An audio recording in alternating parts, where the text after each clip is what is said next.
Welcome to Mission Evolution Radio Show with Gwilda Wiyaka, bringing together today's leading experts to uncover ever-deepening spiritual truths and the latest scientific developments in support of the evolution of humankind. For more information on Mission Evolution Radio with Gwilda Wiyaka, visit www.missionevolution.org. And now, here's the host of Mission Evolution, Miss Gwilda Wiyaka. Over $20 billion is spent annually on weight loss products, yet 69% of American adults are considered obese. What are we doing wrong? Could we be faced with a food addiction problem? Mission Evolution Radio TV show is coming to you on X-Zone TV and X-Zone Broadcast Network. We're produced by Relmar McConnell Media Company with studios and corporate offices in St. Catharines, Ontario, Canada. With us this hour to delve into food addiction and possible solutions is Dr. Joel Fuhrman. Dr. Fuhrman is a board-certified family physician and 7 times New York Times best-selling author. His latest book is Eat for Life. An internationally recognized expert on nutrition and natural healing, he specializes in preventing and reversing disease through nutritional methods. His website, drfuhrman.com. Dr. Fuhrman, thanks for joining us on Mission Evolution. My pleasure. Excited to be here. So, as a family physician, how much education on nutrition did you receive in med school? You know, I went to med school with the specific intent to be a doctor specializing in nutrition, to get that degree. But conventional physicians who are just using the education they got in school, they learn about vitamin C causing scurvy and B6 deficiency causing pellagra, but they don't really learn anything about applied nutrition, how to encourage, motivate, and treat people with diseases through nutrition. They just don't learn anything about it. And yet we are what we eat, right? That's right. And you know, that's the exciting thing, is that in the last decade, we've exploded a huge amount of nutritional science that's given us the tools now where people don't have to have heart attacks and strokes, and it can prevent more than 90% of cancers. So yes, we have new available evidence where we have this unprecedented opportunity in human history to age slower and to live longer than we could have in our past. And we can only do that with nutritional excellence. That's pretty amazing that something as simple as eating can make all that difference. So what made you decide that this was the case, that you wanted to specialize in it? You know, even in my teenage years, in my young 20s, I was reading health and nutrition books. And I pursued conventions and educational opportunities to see how nutrition could affect performance in athletes, because I was on the world figure skating team and I was a professional athlete after that. So it was at first started with my father being overweight and sickly, and then it moved to better performance and better stamina in sports. And then it moved to my interest in just reading all the materials I could and finding out how fascinating it was, and then deciding to pursue a career in that. Which has been, I've been so blessed and, lucky to have a career that's been enabling me to help people and transform their lives for the better, and having that influence on people and watching them have a new trajectory in their future of great health has been tremendously satisfying. So once a person becomes a doctor, they get extremely busy, is my understanding. Have you been able to stay on the leading edge of the new information, the new studies that are coming out? Well, that's right, because that is my specialty, actually, that I read like 30,000 studies. And so when I write certain books, I might include 2,000 scientific references in the book. And so I have to become very aware of all the studies on both sides of every issue. And what you find is that, contrary to what people think in the lay press or people who are just listening to things on the internet, they think that everything is so controversial and nobody knows the answers and all the evidence is all contradictory. But that's not really what you see when you investigate the large amount of nutritional research. It all points in the same direction if you're looking at it as a whole. And the higher quality studies point in that same direction. So nutritional science is not as confusing as most people think it is. And now in the last 20 years, we've experienced the growth of the American College of Lifestyle Medicine, which I was one of the founding members of. And now that physicians can be board certified in lifestyle medicine, where we've utilized evidence-based medicine so doctors can have the ability to give people nutritional advice that's effective, not just to prevent disease, but to reverse disease, to get rid of people's diabetes, to reverse their high blood pressure, reverse their heart disease, to have their psoriatic arthritis go away, to have their lupus get better, to have their asthma go away. Instead of just treating people with drugs for the rest of their life, we can actually get to the cause and have the person make a full recovery. So lifestyle medicine, that includes eating. Does it include anything else? Yes, of course, because lifestyle includes obviously getting enough rest and sleep and having good emotional poise and, with wisdom, removing stress in your life. But it also has to do with exercising regularly. And of course, the major factor here is not smoking, not drinking, and eating right, putting what you put in your mouth. And of course, environmental concerns as well play a role, obviously exposure to pollution and smoke. But the major factor is what people put in their mouth. Interesting. So while preparing for the show, I looked into weight issues and found the average American is at least 23 pounds overweight. What's causing this at this point? Well, the waistlines and the weight of Americans has climbed. For example, the average woman in 1920 weighed about 120 pounds. Now the average American woman, as you're saying, weighs about 160 pounds, just using women as an example. But so we've gotten bigger, we've gotten larger, and that has the trajectory of the enlarging fat stores and enlarging size of Americans parallels the rise in heart attack rates and cancer rates. And autoimmune disease, by the way, which has increased dramatically. Years ago, 100 years ago, we had more people dying of infectious disease. With improvements in sanitation and antibiotics, and we've had a reduction of infectious disease, and more of these diseases of nutritional ignorance has taken over as leading causes of death.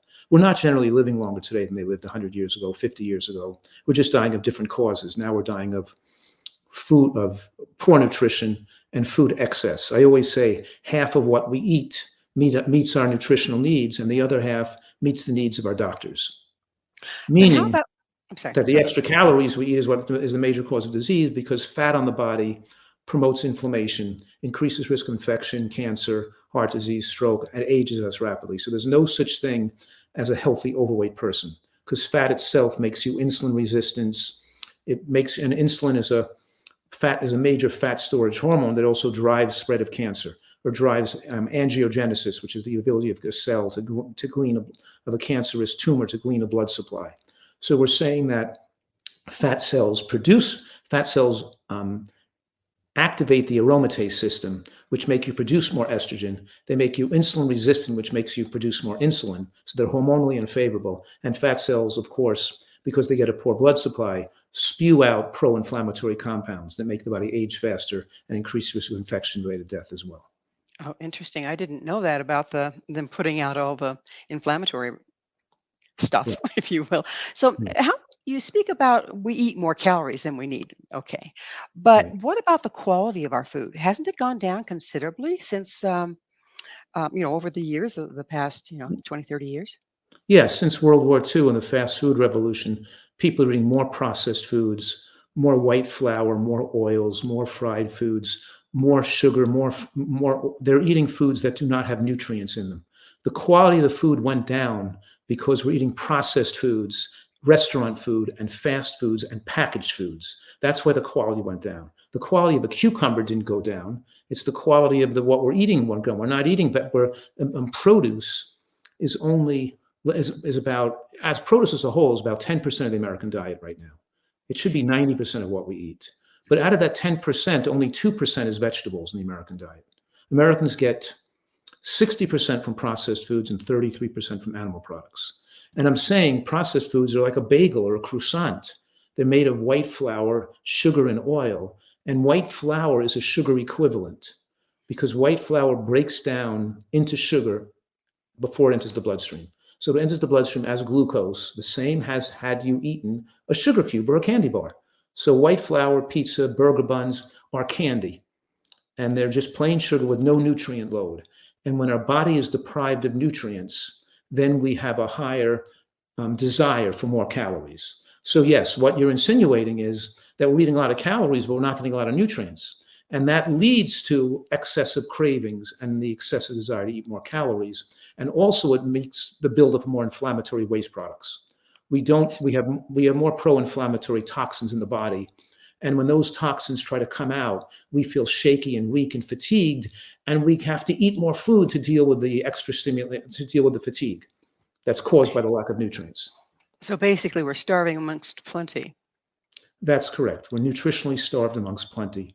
And because So, we're primate, and primates have a huge requirement for antioxidants and phytochemicals from colorful plants like the other primates do. so how much of a role does the stripping the soil through artificial um, through our current farming practices and adding GMOs, does that have any impact on this? Well, it has a minor impact, but don't forget, even if you made organic wheat or organic cane sugar with no pesticides, it's the refining and processing of the food that removes more than 90% of the nutrients that were initially there.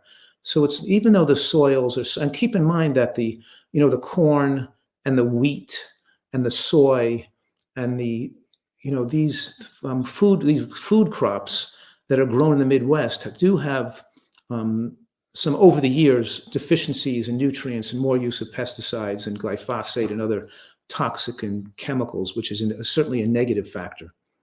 But people they're not eating vegetables and beans and nuts and fresh fruits, and they're not eating wild blueberries, and they're not eating string beans and broccoli and asparagus, and they're not eating the right foods.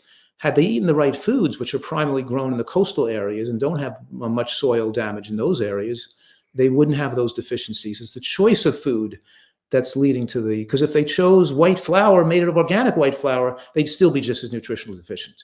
If they chose, corn oil and sugar made with, so it's not eating organic sugar. It's not eating, better quality white flour. It's not eating white flour. I'm saying a piece of chicken is like a bagel, because neither one because they're both sources of macronutrients. The chicken gives us protein and some fat, and the bagel gives us carbohydrate, mostly high glycemic carbohydrate, but neither one has a significant micronutrient load of phytochemicals and antioxidants. Those phytochemicals and antioxidants that the human body requires are found in colorful produce, which people in America are not eating sufficient quantities of. So it's not really the deficiency of what's in the bagel or the chicken. It's that they should be eating more produce that has those full level. And as you know, when you eat tree foods like nuts and fruits, you have roots that grow down 20 feet into the soil, 10 feet into the soil, Right. and you can't make that soil that toxic. It's been Exactly. there for years. And even if they're Right. spraying something on the tree, the nut, the avocado, the fruit the pesticides Well, don't penetrate all I'm through sorry. those fruits. I'm sorry, Dr. Mm. Fuhrman. It is time for a station break.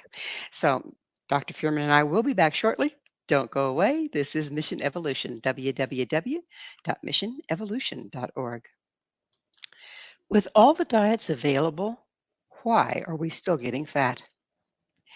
With us this hour discussing the complex issue of diet and weight loss is Dr. Joel Fuhrman. His website, drfuhrman.com. Dr. Fuhrman, why? Why, with all the diets out there, are we still getting fat? It's not like there aren't a lot of diets Mediterranean diet, any kind of diet that recommends that we eat more fruits and vegetables, and yet here we are. What's going on? Well, people are habituated and addicted to unhealthy eating, so they have a hard time changing their diet. Everybody knows a salad is healthy for you, and it's better to eat fruits and vegetables than it is to eat burgers and pizza and fast food and donuts. But people can't stop themselves from pouring oil on their foods and eating high glycemic and high caloric rush foods. Now, I said that rapidly, so let me explain what I just said. The caloric rush means when you eat a food, how many calories enter the bloodstream in one time. Let's say we track 15 minutes after you ate the food. How many calories are being held in the blood? If you ate a peach, a salad, some broccoli, some walnuts, some beans, those would come into the bloodstream slowly, and it would take like 3 or 4 hours for those calories to enter the bloodstream. So you wouldn't put more than 50 calories in the blood at one time. But if you eat something that's greasy, that's made with oil or fried, or something with white flour or sugar, these foods have a tremendous caloric rush where the calories enter instantaneously into the bloodstream.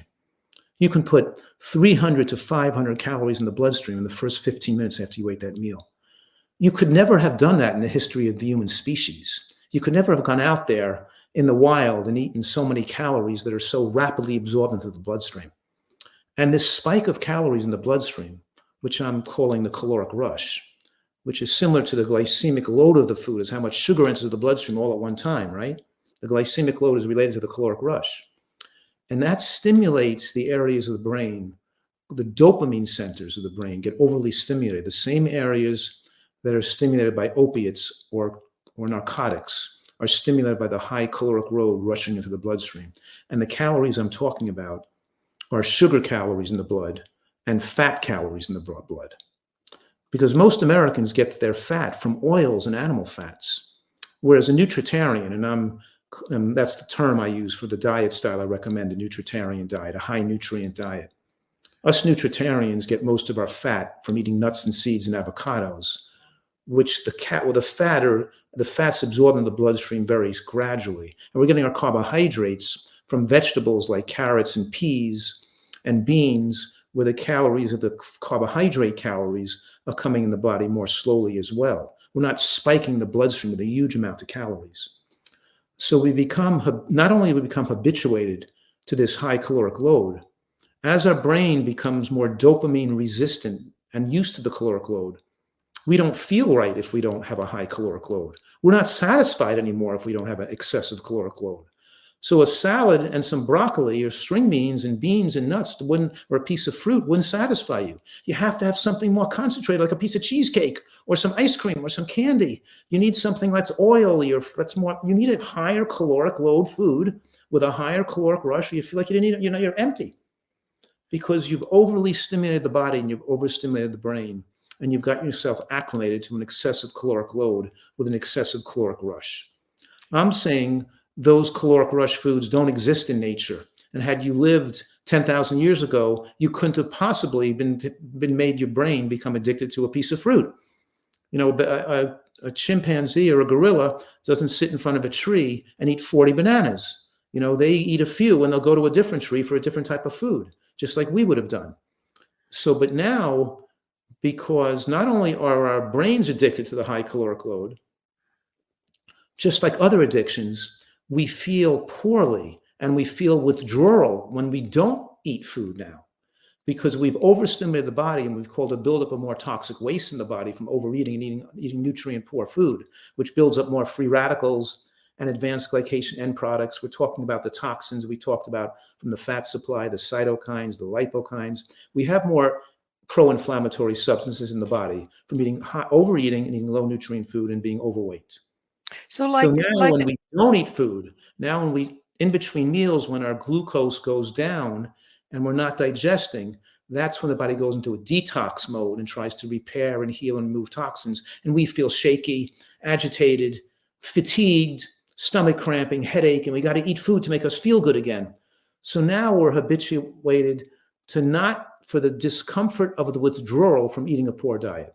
So I'm going through a lot of different mechanisms of the addictive process. Well, one mechanism that we didn't touch in on is the emotional one. There is a huge emotional component, is there not, to every addiction, whether it's to opioids or food? Absolutely.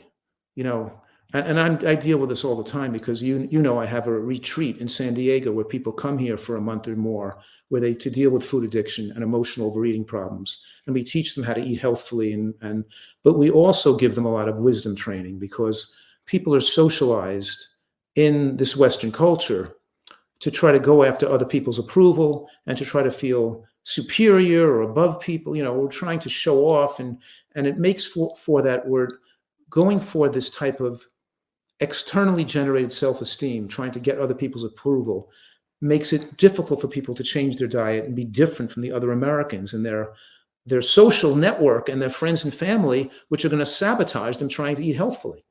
So we're having to build people's internally generated self-esteem so they have more robust emotional health. Because like you were just insinuating, you need a robust emotional health to not drink when everybody around you is drinking. You need robust emotional health to not smoke when everybody around you is smoking. And you need robust emotional health when you're not looking to approve, when you don't need the approval of other people, you're more like you're confident in your own self, like a role model, and you're happy to have your ability to enhance your ability to have goodwill for others, and you don't need to have them, you don't need to fit in, so to speak, and have them control your behavior. Because Americans are so sensitive to this social, this idea of pleasing other people and getting other people's approval, they don't feel comfortable eating healthfully. While another person's at a restaurant and they don't have comfortable ordering a salad and a bean and serving of beans or whatever they're going to eat, they just feel that it made them look uncomfortable, and they might even be somewhat criticized or ridiculed, or it might put them under stress to be different. So all these things have to be addressed, because the conventional approach is to eat what everybody else eats and to drink alcohol and to recreate with alcohol, right? And to recreate with food that's self-destructive. So self-destructive eating is the norm, and you have to be content with being outside of the norm to succeed. So one of the other things that's playing in here, I would think, is on self-esteem, is when one becomes obese, there's a huge judgment out there about being fat, even though, people are trying to normalize it now. I mean, they have the social media and your advertising. They're all using the queen-sized model and this sort of thing to try to normalize it. But still, there's a real stigma around being fat. Why isn't that enough of a motivator? Well, what your body weight is, whether you're 10 pounds overweight or 30 pounds overweight or 50 pounds overweight, it doesn't change the biology and the addictive nature of conventional eating. What I'm saying right now is the American diet and the way everybody else is eating is so powerfully addictive that it's very hard to people to get off cocaine, heroin, and the fast foods and oils and fried foods and sweets they're eating. And just being overweight and realizing I don't feel good when I'm overweight, I can't move around as well, I'm not thinking as clearly, I'm not as healthy, and I'm fearful of what could happen to me when you develop diabetes or having more dementia risk or depression risk. All these fears of disease in your future is not enough to curtail the intense desire for the caloric rush and the addictive nature of these processed foods. Don't forget, white flour, which I'm saying is a sugar equivalent, right? It doesn't convert into energy efficiently, because the body needs cofactors like vitamins and minerals and to convert it into energy. And as you convert it into energy, you produce free radicals, reactive oxygen species, which have to be diffused by antioxidants. So the body more easily converts those things into fat as opposed to turning them into energy. So now the person is chronically fatigued, even though they're still overeating. So now they feel like they have to overeat to keep their energy up. And because if they don't try to eat food and they start to go into a detox mode and they start to feel shaky and foggy and weak, and eating makes them feel better, they got to keep eating again. So you're saying to a person, go against your biology, and I want you to feel bad to get well, and don't eat the amount of calories your body is biologically demanding. Eat a different amount of calories that makes you feel sick. And it's just too difficult for people who aren't informed about how this works and how to get out of that vicious cycle. It's too difficult to do it. So diets of all description fail because of what you're actually referring to, is that because people don't pay attention enough to the quality of what they eat, number one. And they don't pay attention to the idea that you have to be able to go through a detox period where you're going to temporarily feel worse and even feel more agitation and fatigue while you transfer and you withdraw from these addictive foods you've been consuming, which takes a lot of education and knowledge for people to be able to move their diet in this direction. Well, I'm glad you brought up the brain fog that you not just get from detoxing, but also from eating these foods. It's like I see people, and it's like their eyes start to get dim and their ability to problem solve and multitask diminishes. Is this also playing into our choices? That is very important what you just said. I wrote a book about that too. I wrote a book called Fast Food Genocide, because we're talking here about the idea that your own intellect, your ability to succeed in life, your happiness quotient, and your ability to be creative is diminished by poor food and fast food. And we know after the Civil War, for example, that the Caucasian Southerners ate a diet with a lot of corn and molasses and pork, and there was widespread pellagra, which is niacin deficiency.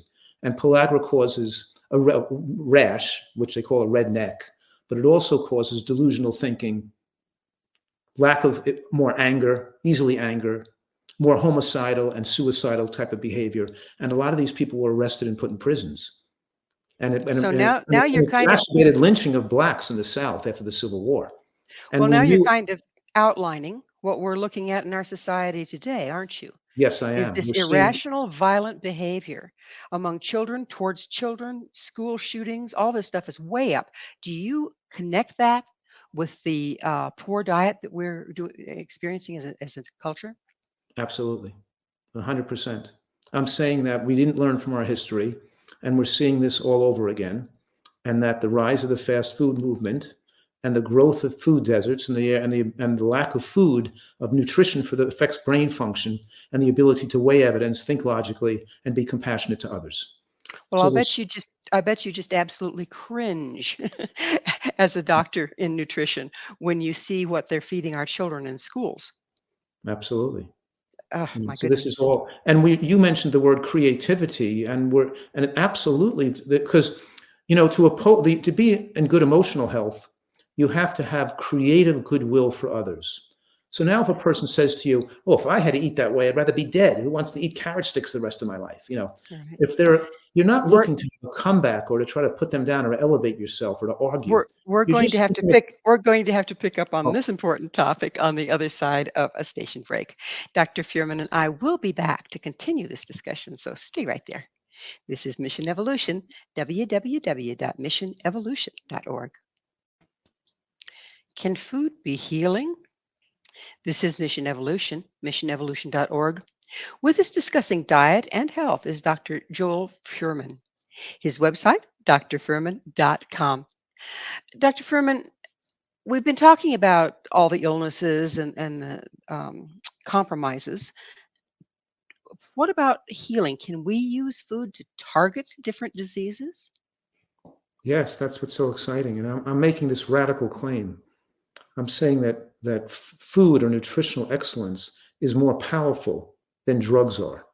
In other words, you can be on blood pressure medications the rest of your life. You can take statin drugs to lower your cholesterol. But the leading cause of death for adults in America is still heart attacks, still heart disease.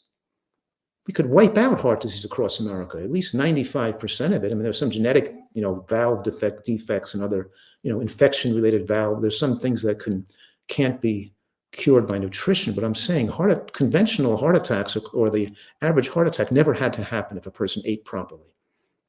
Now, I So know a lot of the leading cause of death can be almost completely wiped out and also reversed.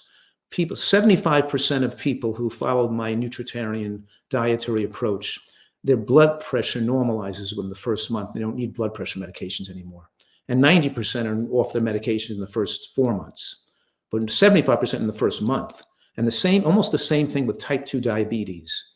They become non-diabetic. 75% of type 2 diabetics don't need any medication. Their blood sugar normalizes, and they can keep it normal for the rest of their life if they stay eating healthfully. And their weight's coming down. Their diabetes is reversing itself. People know that gastric bypass can reverse, and lap band can reverse diabetes, and people lose enough weight, it goes away. But when people eat this healthfully, you even get better results. You even get more weight loss. You even get more diabetes reversing itself, and people start to feel better, and they're not medication dependent. And by the way, a lot of the drugs used for diabetes makes, like insulin and the glucosinurias, they make people gain weight and become more diabetic. It actually accelerates their diabetic-related death and diabetic-related comorbidities. Diabetes get worse from taking the drugs. Can you are imagine? there studies that show this? Independent studies? There's a huge amount of data and studies. One of my books called The End of Diabetes goes into all that data. But there's a book, the Accord study, which was stopped by the U.S. government because they showed that people getting more intensive medical care to keep their glucose lower were having more and more deaths than people who weren't getting so much medical attention, were taking less drugs, making doctors think it's better to let the glucose run higher than lower from taking too much drugs to push it down. But it's not letting it higher is better. It's that the side effects of the drugs that advanced the accelerated diabetes was making people worse. So what I'm saying right now is that nutrition and lifestyle medicine is how you save a person's life with diabetes, not just going to doctors and taking drugs. So we're saying here, yes, there's a huge amount of data on this. And as you can imagine, I have more than 2,000 references, scientific references, in my book that discusses this issue. Fantastic. Well, what about the diets that have been put out there over the years? They're pretty extreme diets. Like there was one for cancer that you just eat brown rice and nothing but brown rice. Okay. How do those compare with what you're suggesting here? Well, we've learned over the years that a variety of plant matter gives us this opportunity to slow the aging process and prevent cancer. So we're trying, so that means we have this opportunity to have a variety of different types of produce, not just eating all one type of food like brown rice or living on nothing but white potato or living on nothing. In other words, the fact that we have this opportunity where we can eat like cooked green vegetables, raw green vegetables, orange, red, beans, nuts, we can eat a lot of different types of plant foods. Even the blue zones around the world, which are areas of the world where people are living the longest in the past because culturally, and they've had access to a good quality food and a variety of plants. But in the United States today, we have access to a huge amount of plant material, healthy plant. And frozen is just as good as fresh too. We can get frozen broccoli and frozen peas and you can get anything frozen all year round, frozen wild blueberries. How could our ancestors get wild blueberries and fresh greens in the wintertime if they lived in a northern climate?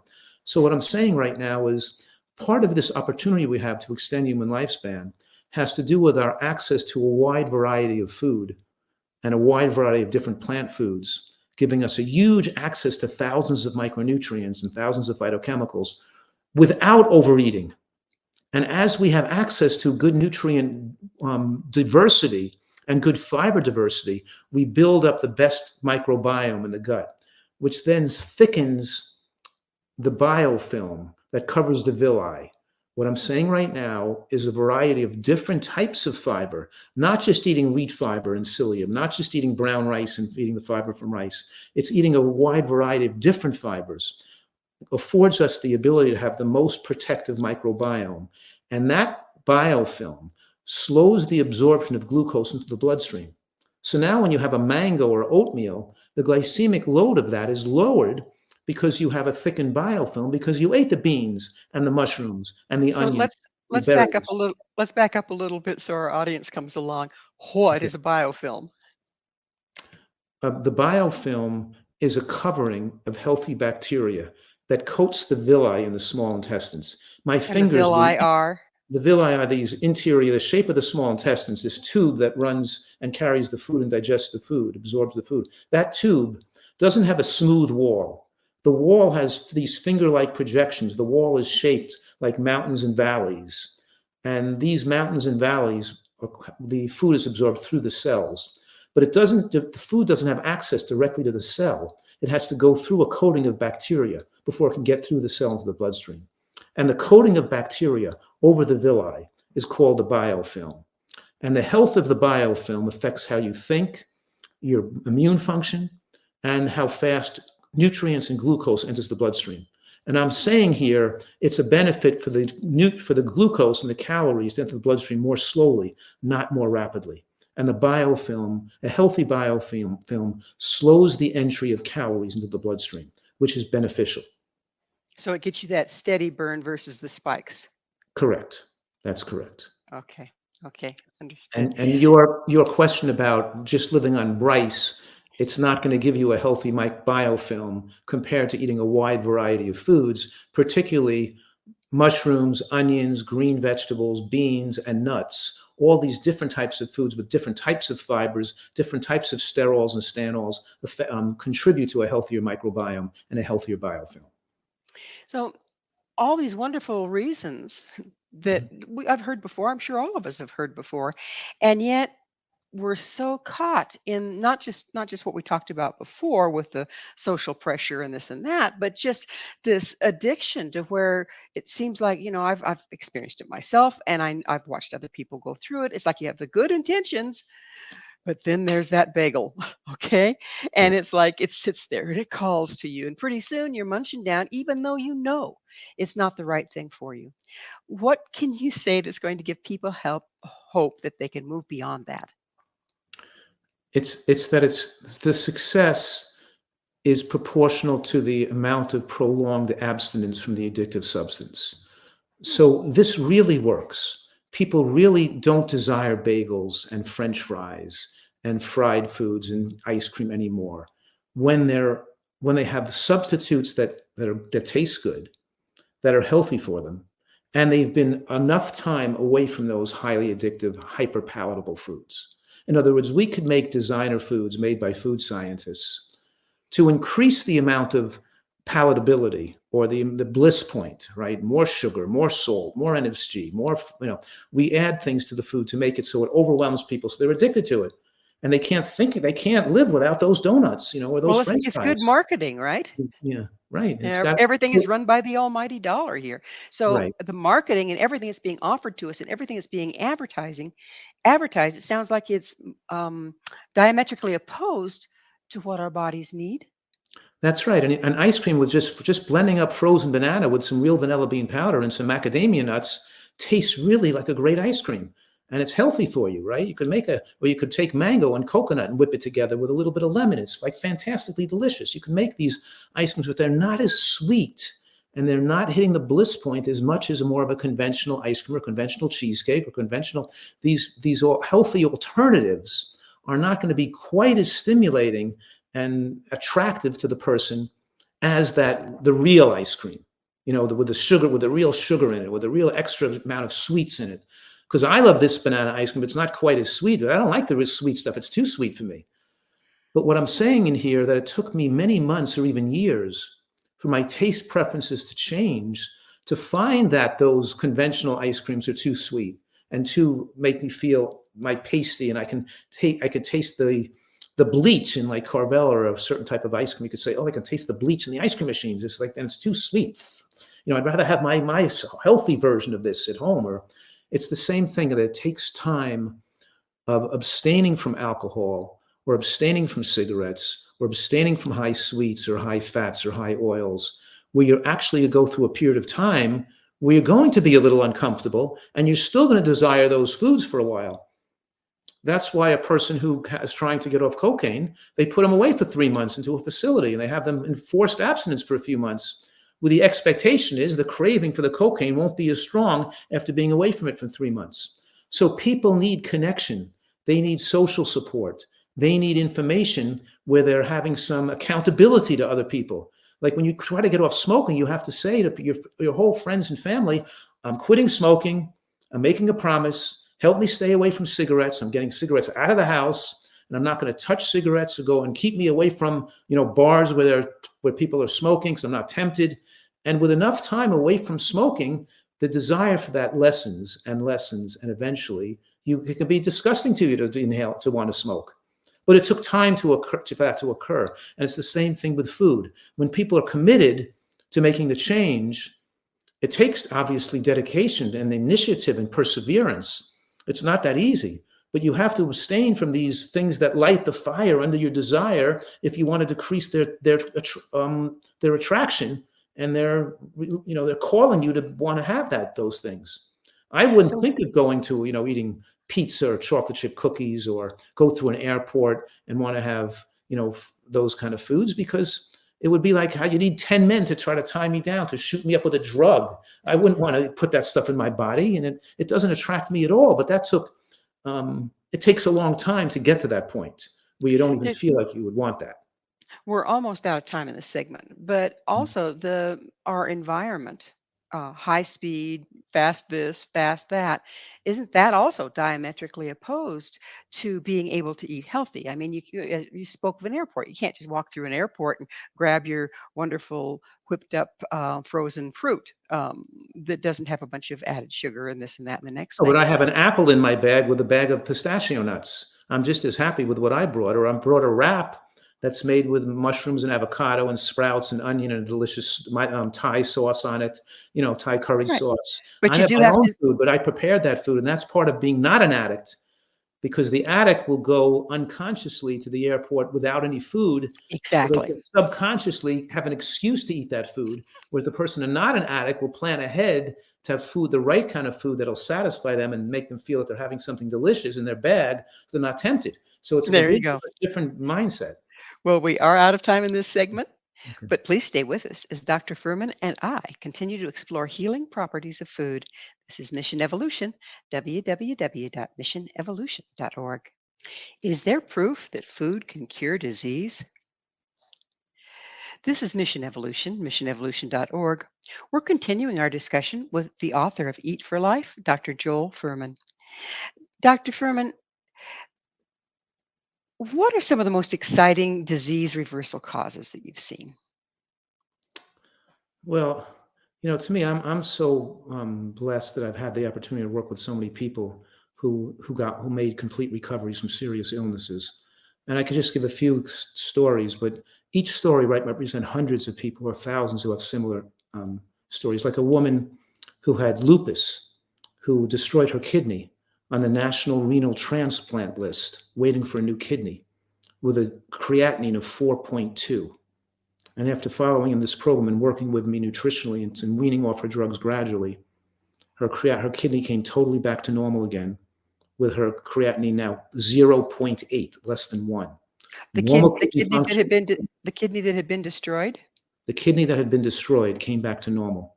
Wow. There must have been some hibernating cells or some functional kidney cells to begin with, because when an organ starts to die, you have some completely dead cells, some cells that are not functioning, kind of hibernating, and some cells that are still functioning.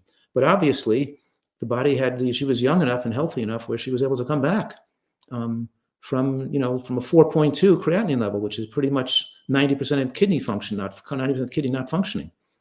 That's made Good it. And heavens. so there's one example. Another example of young people are a girl who was in bed from 7th, 8th grade, and 9th grade with headaches so severe she couldn't go to school. She was even hospitalized in Boston at a major hospital in Boston on trying experimental headache treatments. She followed my nutritional plan for 2 months and was able to get back in school again, get off all drugs, get off narcotics.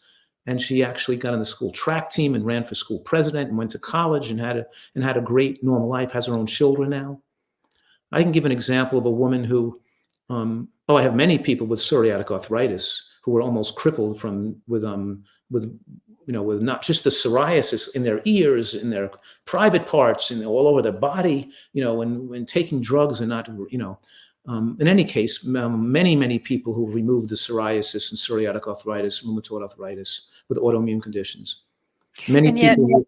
Go ahead. and with this evidence, and it sounds like it's empirical evidence and it's pretty strong, why are we still going to doctors that prescribe all these drugs? And why are those doctors not prescribing food instead of drugs? Well, that's my mission for the last 40 years, is trying to, write and speak and advocate. And now there are new medical journals who are publishing more about this. There's the International Journal of Disease Prevention and Reversal. I've published multiple studies and multiple cases in that journal. We have I've published more than 15 separate scientific studies in medical journals. Not the studies I review and I use to support my work, but the studies I was personally one of the researchers on that project. You follow me? And I've published data from the patient sets that I'm discussing now.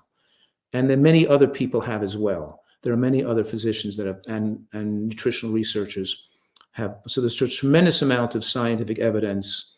So this is evident. Lifestyle medicine is evidence-based medicine.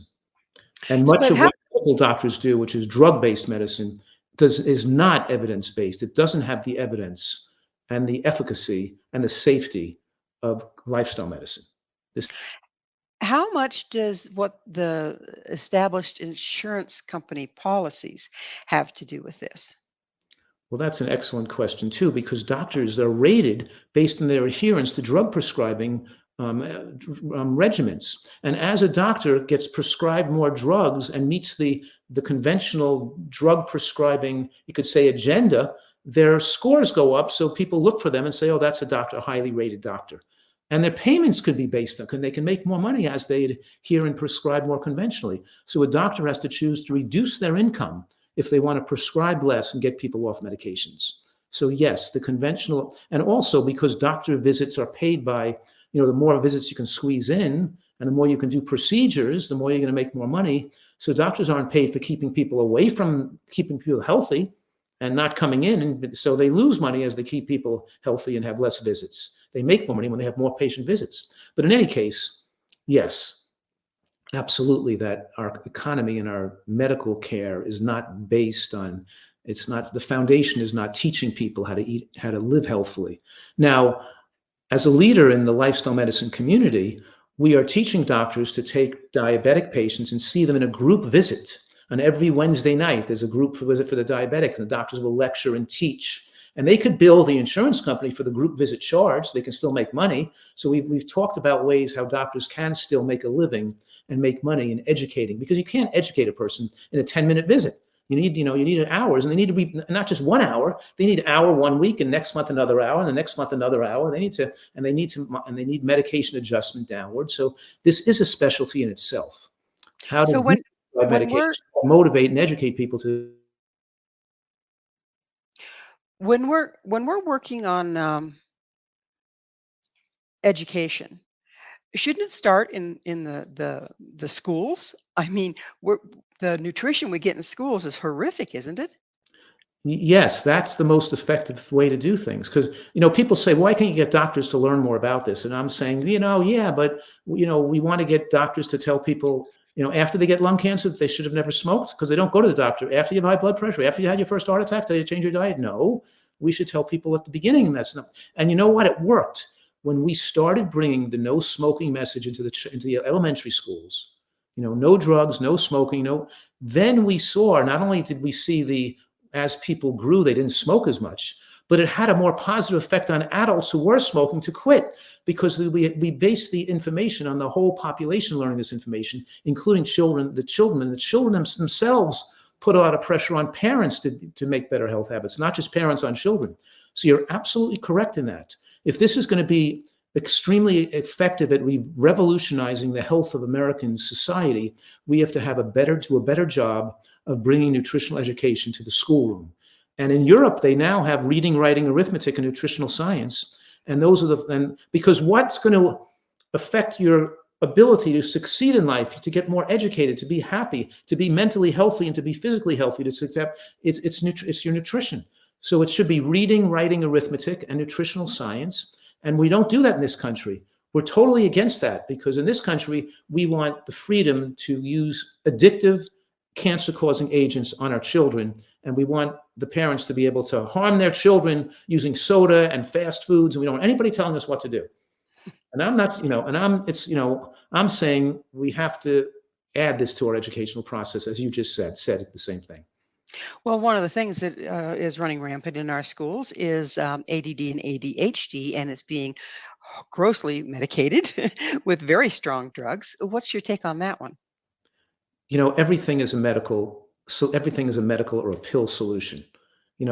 This is a really deep and confusing subject. Let me give you an example. The health authorities and almost every doctor in America recommends women of childbearing age take folic acid to prevent neural tube defects, right? Everybody almost knows that. You take folic acid to prevent neural tube defects. Now, folic acid is a synthetic product made in the laboratory. It's not the same chemical as folate that's found in vegetables and beans. And had you been eating vegetables and beans, you'd get all the folate you need, not just to prevent neural tube defects, to prevent heart defects and other defects too, including childhood brain tumors and childhood cancers are linked to diets that are low in green vegetables, not just during pregnancy, but even pre-pregnancy, to diets low in green vegetables. And the consumption of luncheon meats and processed meats like hamburgers, like hot dogs and pastrami and bologna is linked to brain tumors and autism, and brain tumors and birth defects. So instead of teaching women that they have, how as a primate, how green vegetables are so integrated into our primate genetics, and you can't have a normal baby, a normal immune system, or a normal life unless you have exposure to green vegetable substances. Instead of teaching them that, you know what we do? We give them a pill of folic acid. Now, folic acid makes you don't have to eat green vegetables now because you think you're protected taking the folic acid. But folic acid doesn't behave like folate. So folic acid increases risk of breast cancer in the woman taking it, and increases risk of breast cancer in the child as well as they grow. So we've turned everything into a pill right from before a person's born. Instead of telling people to eat vegetables, we give them a pill, and telling people to cut out the salt, we give them high blood pressure medications. But we don't And then the American College of Cardiology, the American Heart Association, wants people who have heart disease to cut out the salt. What? Cut out the salt after they have heart disease? If it was supposed to cut out the salt after they had heart disease, then why didn't you have them cut out the salt before they had heart disease? We don't wait till a person gets lung cancer to cut them up. So everything is done backwards here. And against nature. And it's not nice to fool Mother Nature. You can't fool Mother Nature. So, Dr. Fuhrman, it's that time. In fact, we're just about out of time in the entire show. But I have to ask you, what's your mission? You know, I've been doing this for so many decades that my mission is just to help people be healthier and happier. And whether I affect 10 people or 10,000 people, it makes me feel good that I did something in my power to help people. And whether I affect, and the effort or the intent to try to help somebody makes you feel good about yourself. And so I'm doing what other people are doing too. They're trying to give back to something where they feel they're being useful to others. And whether they help a few people or many people, you just get the same good feeling. So that's my mission. And that's what the success of my career has been based on that. Is being helpful. It's a beautiful focus because, boy, we need help out there, don't we? Yeah. Yeah, we sure do. So, how do you see the diet you recommend supporting the evolution of consciousness and the world at large? This is very good because when we eat healthfully, it's better for the planet. It creates less toxic byproducts. I mean, we're dumping. We can go on and about dumping plastics into the waterways and how we're utilizing, burning down the rainforest. But in any case, the more we grow food, the more we use regenerative organic agriculture, the more our diet is plant-based, the more we have less impact on polluting and climate change, and we keep the world a better, cleaner place for future generations. So taking care of our own health and eating healthier and supporting the organic agriculture movement also puts less pesticides into the environment, that kills less bees and protects less worms. So we're taking care of the planet for future generations, and we're protecting ourselves at the same time. And it's all interacts in a way to be a kinder, more thoughtful, more compassionate, and a person with more humanity. So I think that this nutrition plays a big role in everything we do and how we think.